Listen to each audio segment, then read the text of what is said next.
नमस्कार दोस्तों, मैं वैष्णवी, मैं पूजा। सभी का स्वागत है, वंदन है, अभिनंदन है। आइए आप सभी के बीच एक बहुत प्यारा सा लाए हैं गारी गीत। जैसे लागे भैया कमेंट करिए, फुलवाज के साथ सपोर्ट करिए।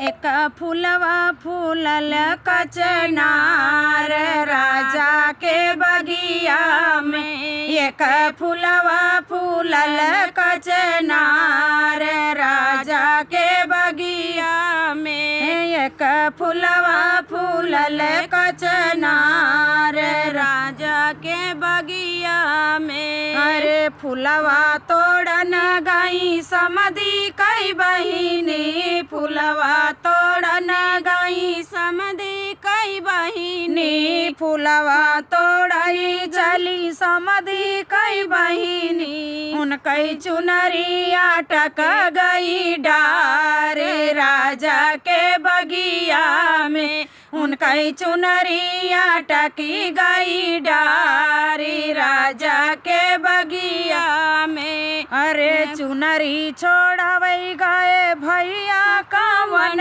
रमा, चुनरी छोड़ावई गए भैया कावन रमा।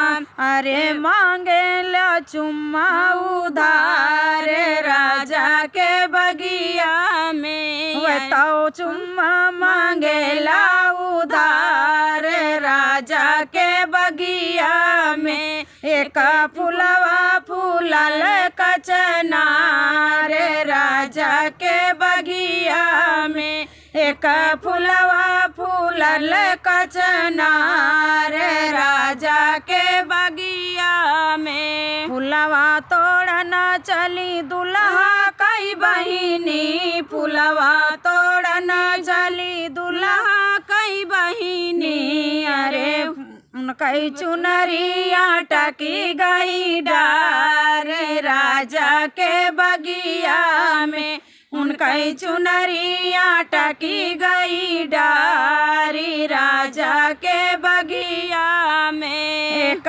फूलवा फूलल कचनार राजा के बगिया में, फूलवा तोड़ना चली अगुआ कई बहिनी, फूलवा तोड़ना चली अगुआ कई बहिनी, उनकई चुनरिया टके गई डार राजा के बगिया में, उनकई चुनरिया टके गई डार राजा के बगिया में। एक फूलवा फूलल कचनार राजा के बगिया में, चुनरी छोड़ावई गए पापा कावन रमा, चुनरी छोड़ावई गए पापा कावन रमा। मांगेला चुम्मा उधार राजा के बगिया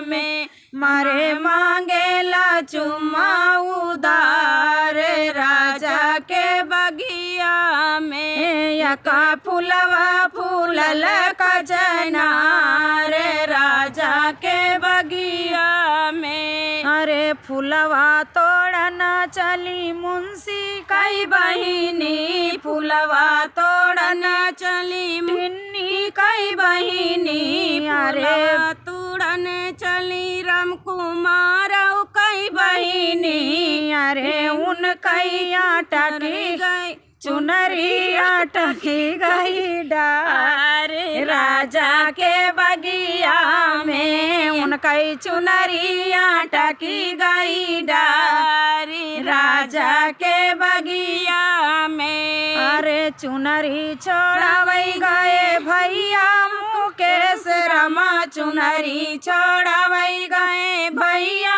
मुकेश रमा। अरे मांगते चुम्मा उधार राजा के बगिया में, अरे मांगते चुम्मा उधार राजा के बगिया में। यका फूलवा फूलल कचनार राजा के बगिया में। ऊ फूलवा तोड़ई चली जे जुआरे वाले जीजा कई बहिनी, ऊ फूलवा तोड़ई चले हंस राजा कई बहिनी। अरे उनका उनका चुनरिया टके गई डार राजा के बगिया में, उनका चुनरिया टके गई डार राजा के बगिया में। चुनरी छोड़ावई गए भैया रामू जगीर रामा, चुनरी छोड़ावई गए भैया जग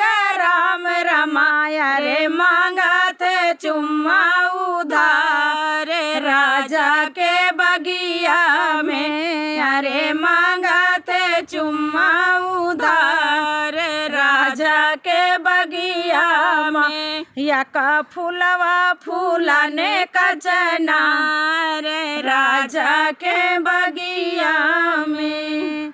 तो भैया आप सबका ये गारी गीत कैसे लग कमेंट करके जरूर बताओ जाइए। अच्छा लगे तो वीडियो को लाइक शेयर चैनल सब्सक्राइब जरूर कर जाइए।